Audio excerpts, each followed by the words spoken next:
Hello, welcome to Musing Heavy, the site devoted to alternative reflections on hard rock and heavy metal. My name is Stephen Meyer, and today we're going to do part one of a series of YouTube presentations based on an essay I put together a short time ago called "Is Conflict Needed for Great Heavy Music? Consider the examples of Aerosmith, UFO, and Yngwie Malmsteen." As always, the links will be provided below that you can read the text version of this essay in full. I also encourage you, I try to order my YouTube presentations logically, part one, part two, part three. But if you refer to the playlist, that'll make it even more convenient for you if you like. Okay, so in a nutshell, what I'm talking about in this paper is the often repeated notion that conflict is needed for the creation of great art. In other words, that artists must suffer for their art, right? And this applies not only to heavy music, which of course is what we're going to be talking about here, but this can apply to famous painters, or even people who aren't famous, but painters and sculptors and writers and poets and people who produce movies, actors, etc., right? That many people subscribe to this idea that when an artist is in conflict, in struggle, some sort of personal turmoil, that will necessarily create their best output, right? And I'll cut right to the chase. I really don't buy that argument, certainly not in general universal terms, at least anyway, right? And so what we're going to do, really through a series of case studies, I would argue, after this introductory sort of YouTube presentation, we're going to look at the situation with Aerosmith. Aerosmith probably needs no introduction, one of the all-time most important hard rock bands, blues-influenced bands that I think we've ever seen, at least out of America, or of the US. A band called UFO, maybe not quite as familiar to all North American audiences, although they certainly do have a following. Certainly, though, very important in Europe and Japan, etc. And Yngwie Malmsteen, Swedish guitar sensation shredder. Certainly, in terms of Aerosmith and UFO, they're a perfect case in point for discussing this sort of hypothesis that people seem to have that that certain periods of Aerosmith and UFO were so great because the bands were in such turmoil. And I'm largely going to argue that that really wasn't the case, that I think there are other reasons that are better explainers as to why, though, maybe these particular albums were so great, right? And in terms of Yngwie Malmsteen, I'm actually going to somewhat paradoxically describe that while I don't buy the notion that suffering creates great art, actively avoiding suffering or actively avoiding conflict can actually be a problem too, right? So we'll kind of see how that fits together as well, right? So why don't we dig into this a little bit? So let's share my screen, and you can follow along with me if you like, or whatever works for you. All right, so to put this in some wider context, we're actually going to talk about the blues just for a second. So blues rock guitar extraordinaire Johnny Winter quipped in one of his songs, "I make my living feeling rotten, but I feel good when I play the blues." I promise I won't sing too often. And then he goes on to say in the song, "If I start feeling better, I'll probably go broke." Right? Now, these lyrics come from a very aptly titled song called "World of Contradictions," because right there, just in those two lines, you can see that there's a lot of contradictions going on here. And this song can be found, by the way, on the absolutely magnificent Winter of '88 album that Johnny put out several years ago. Okay, so in this comparatively rare instance of levity, Winter is actually satirizing the blues, or perhaps those who criticize it, by describing the supposed need to feel bad when creating or playing this so-called depressing music that many people nevertheless thoroughly enjoy, right? Now, Johnny's, sort of be a little tongue-in-cheek here. He's kind of making fun of the situation a bit, but there's a whole lot of truth there, right? I mean, it's not just blues music. I mean, let's face it, blues music, it's usually fairly depressing in subject matter, kind of downtrodden in the lyrics. Same can be said for country music. Certainly that's true of heavy metal and hard rock, which we're going to get to. Other forms of music too dwell on the negative, right? But when we listen to it, we feel good, right? So what's with this contradiction? Okay, so we're going to get to that a little bit. Certainly describing the woes of the downtrodden, typically sung in the absence of irony or parody. I mean, like I say, Johnny's being sort of tongue-in-cheek here, but typically it's not sung with any sort of irony. This is pretty much a requirement for most blues artists, right? I mean, you'll hear the odd uplifting blues song, but usually they're not. Usually the subject matter is pretty negative. And certainly the music, blues guitar players in particular, they specialize in those mournful bends and fills to embellish that desperate atmosphere. So definitely music and lyrics are matching, right? The music is very mournful, very somber often, right? And the lyrics are usually kind of depressing, right? That's certainly true of most hard rock and heavy metal. So the fact that so many hard rock and heavy metal bands also dwell on the dark side, I mean, pretty much, I'd say most of the time. There are exceptions. I mean, I've got other essays where I talk about why that is the case. But anyway, the fact that so many bands dwell on the dark side of life seems fitting, given that these artists, hard rock and metal players, are in most cases the hyper-aggressive children of blues players, right? I mean, admittedly, not every heavy metal band or hard rock band you're going to find has a direct sort of is a direct outgrowth of the blues, right? But most, at least indirectly, are. I mean, that's pretty well established that in general, hard rock and heavy metal grew out of the blues, right? Admittedly, some specific bands are further removed from their parents than others, but there's definitely a connection there, right? And certainly hard rock and heavy metal have continued the tradition of the blues that most of the subject matter is pretty negative, right? But this makes sense, right? Given the monstrous vibe of heavy metal and hard rock at its fiercest, it would be difficult to fit a set of happy, sunny lyrics to music that's played at breakneck speed, right? Or with soul-crushing heft. There are exceptions, okay? There are certainly bands in hard rock, not many in metal, but certainly bands in hard rock that are more on the lighter side, like lyrically. I mean, Kiss would be a good example. Ted Nugent, Slade. I mean, is there a happier band on the planet than Slade, or what Slade was? AC/DC. Those would be probably good examples, right? But those would be the exceptions in hard rock and certainly in heavy metal. Depressing, rebellious, and or provocative lyrics, coupled with suffocating riffs, piercing guitar solos, and pummeling drums, right, comprise the bulk of heavy music. And the more authentically devastating it can be delivered, the better for most fans, right? But like I say, it's not unique, right? Most country and Western dwells with, sad, dark themes kind of thing. Blues certainly does. And then other forms of heavy music too, right? Punk and hardcore, most definitely. And then, like I say, non-heavy like country and blues, but also rap, reggae. Again, we're pretty obsessed with the darker sides of life in most types of music, right?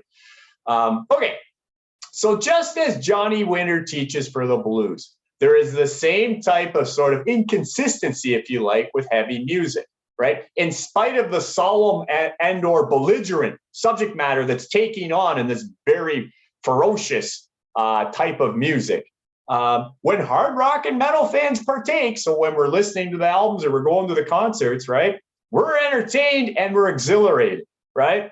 Yeah, okay, there might be a certain level of commiserating that goes on occasionally, like certainly music can bring you through some hard times. So maybe you're, having those dark, depressing lyrics, give you some sympathy in some ways.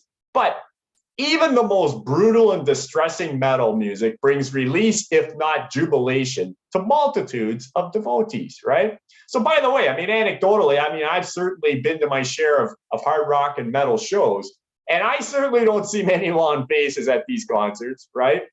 And even at the most extreme ones, right? So thrash, death, and black metal, dealing with the darkest subject matter on the planet, basically. In spite of the gruesome subject matter being blasted from the stage, right? People are generally very happy. Now, this might be hard to understand for the non-enthusiast, but I'm telling you, heavy aficionados are not being insistently depressed by the subject matter, right? Otherwise, why do we keep listening to it? I mean, who wants to be deliberately depressed, right? So again, we feel good when we hear it, just like Johnny feels good when he plays the blues, right? Okay, but here's sort of where I'll make the link with where I'm going with this essay and the presentations. Does this hold true for the creators as well, right? In other words, is inner turmoil and interpersonal conflict complementary to making good art? Or in this case, to creating superior hard rock or heavy metal? Okay, that in a nutshell is what we're exploring. And again, many hold this rather idealistic view, okay, as I was sort of saying from the top here, that the artist must suffer for their art, right? And this notion has been applied to numerous famous or otherwise, as I said, painters, sculptors, writers. It doesn't have to just be music, right? So some deduce, or I would say, frankly, a lot just blindly accept that the best or most important output occurs in periods when the artist was definitely in a state of turmoil, okay?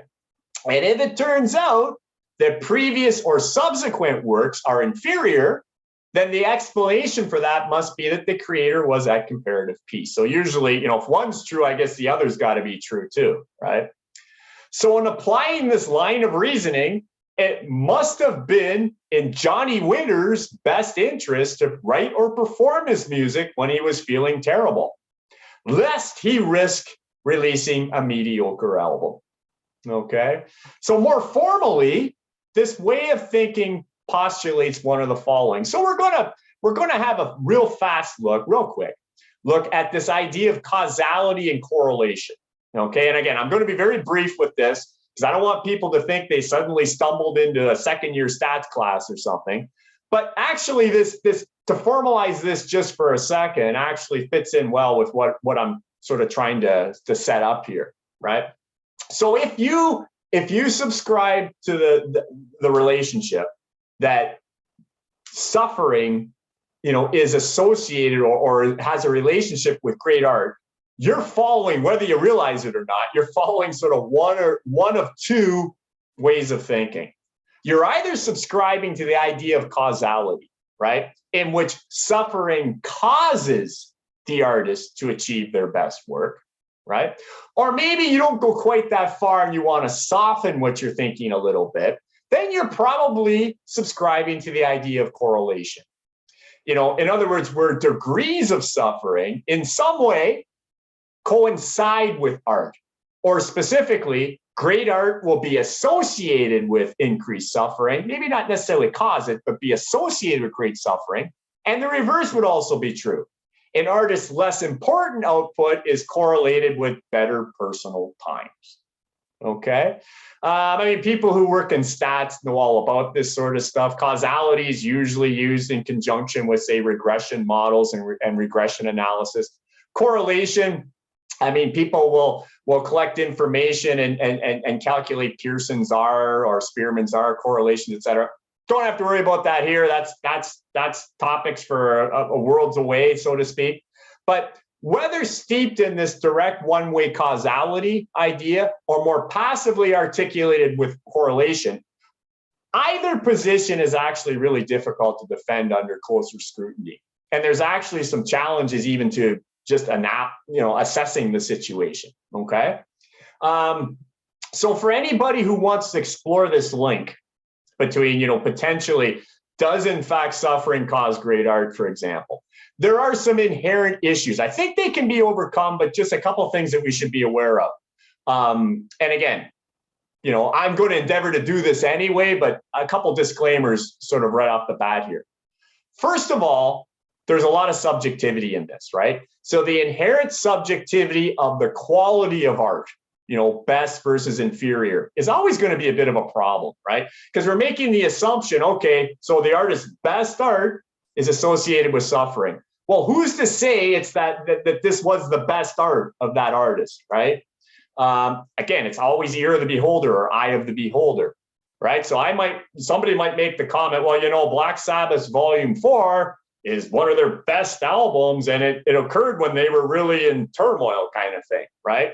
Well, okay, a lot of people might agree with that, but not everybody is necessarily going to say Volume 4 was like one of their best albums. So there's always that subjectivity. So that's always going to be a little bit of a problem for us, right? And the other problem, and I think the other thing that's related to subjectivity too, there's always going to be an inability to truly understand an artist's level of well-being, right? So again, we're sort of implying we kind of know both. We sort of know what's the best, art, and when was the artist truly suffering? Well, do we ever really know what the artist's state of mind was when they were creating art at any given time, right? We might read about it. We might see interviews with people that were close to the artist to give us a clue. But again, we can never truly know these things because, again, it's all fairly subjective, right? And I think the second overall thing we need to be aware of when we sort of pursue this type of question, can one so easily abandon other potential factors that may go into making great art beyond just the artist's state of mind?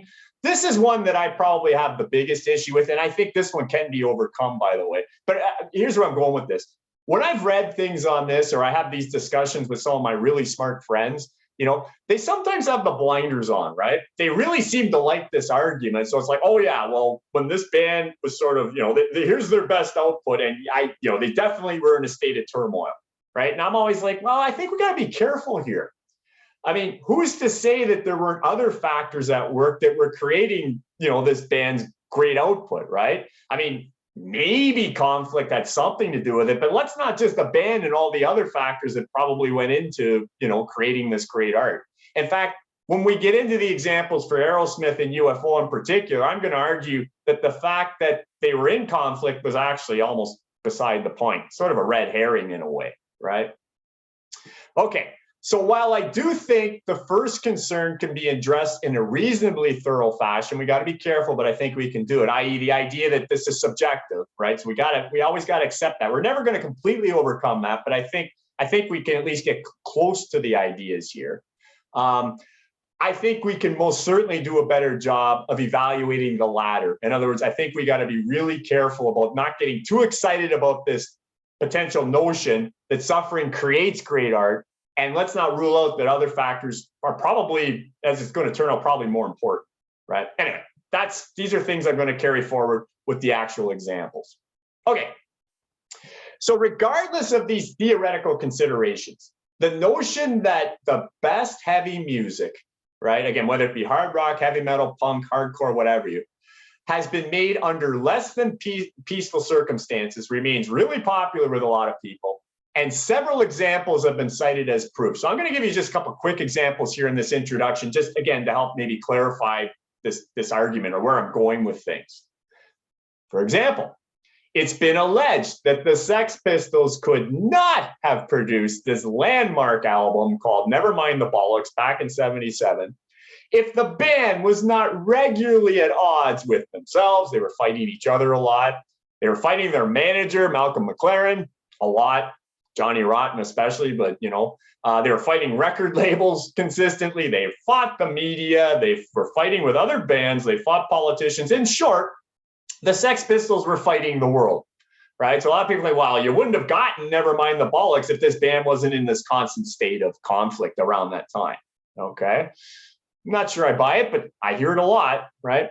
The Ramones were also famous for a plethora of family feuds that many assume greatly contributed to their most groundbreaking albums. So they fought themselves, managers, et cetera, quite a bit, right?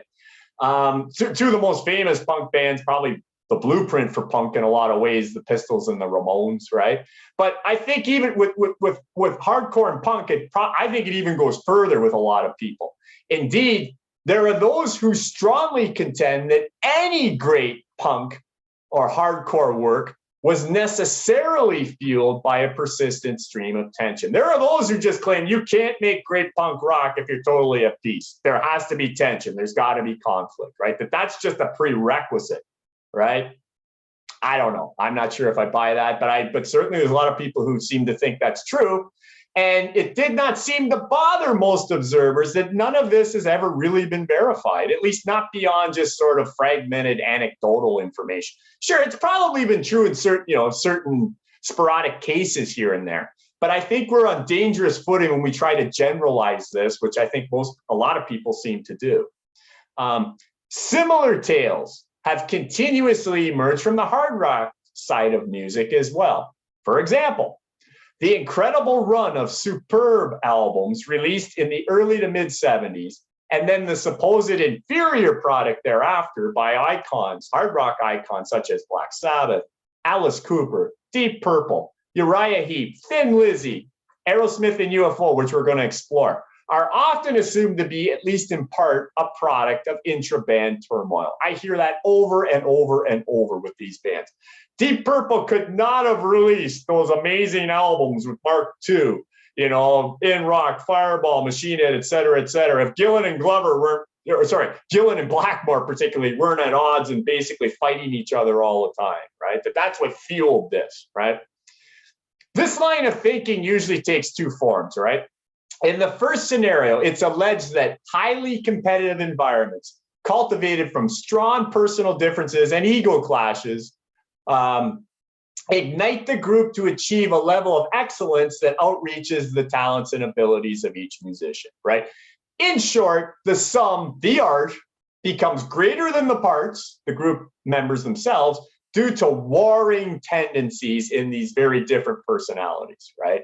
So as I said, if it wouldn't be, because these band members in Deep Purple were so different, and they had, their egos had different agendas, right? And it created all this tension and conflict. That's why we got this amazing art that was way stronger, way more achievable than any of these artists could have done on their own if they were more peaceful, right? Okay, that's a scenario you hear quite a bit. Not sure I buy it, right? And in a second scenario, one might hypothesize that group conflict may cause some members to turn inward into copious drug and alcohol consumptions, either to deal with toxic band dynamics or personal demons, which for short periods of time may fuel the creation of innovative, boundary-pushing art that would not be attainable in more sober states. Okay, so I'm going to talk about the drug situation in hard rock and heavy metal, essentially the drug culture that emerged, especially in the 70s, but really it occurs all the time. The drug situation is a little tougher to sort of dispute or accept. It's a little more, the argument's a little trickier to sort of get around. But what I think I'm sure about anyway is that drug addictions, and I'm talking about, not just casual use or sort of the party sort of stuff, but people who truly develop addictions where it becomes obviously a huge problem. That is certainly a function of conflict, right? Whether it be, dealing with conflict within the group dynamic or conflicts, with their personal relationships or just conflicts with their own inner turmoils, right? I think that's definitely, related to conflict. So it's sort of what we're talking about. And I think there's enough evidence to suggest, a lot of it might be anecdotal, but there's certainly drug use, at least for a short period of time, does have an impact on creativity, right? And maybe even in a positive way, short period, right? So I'm going to talk about this issue because, again, I think it's very much related to conflict and it does have an impact on art. I'm going to talk about this with Aerosmith, with UFO, and then I'm going to try to more precisely nail this head on in the conclusion, right? Because I think it's an important part of this. But we're going to see the whole drug situation is not quite as neatly packaged, as a form of conflict that we can just refute that it has no impact on the quality of music, or that yes, indeed, it does. I mean, it's a little trickier, but I'm going to try to tackle that one as well. So anyway, okay, so just to finish off this introductory video, while there could be elements of truth to these scenarios in certain circumstances, I have problems with the simple linearity and projected universality of these assertions, right? So like I say, in a nutshell, I'm not really buying this, at least not in general terms, right?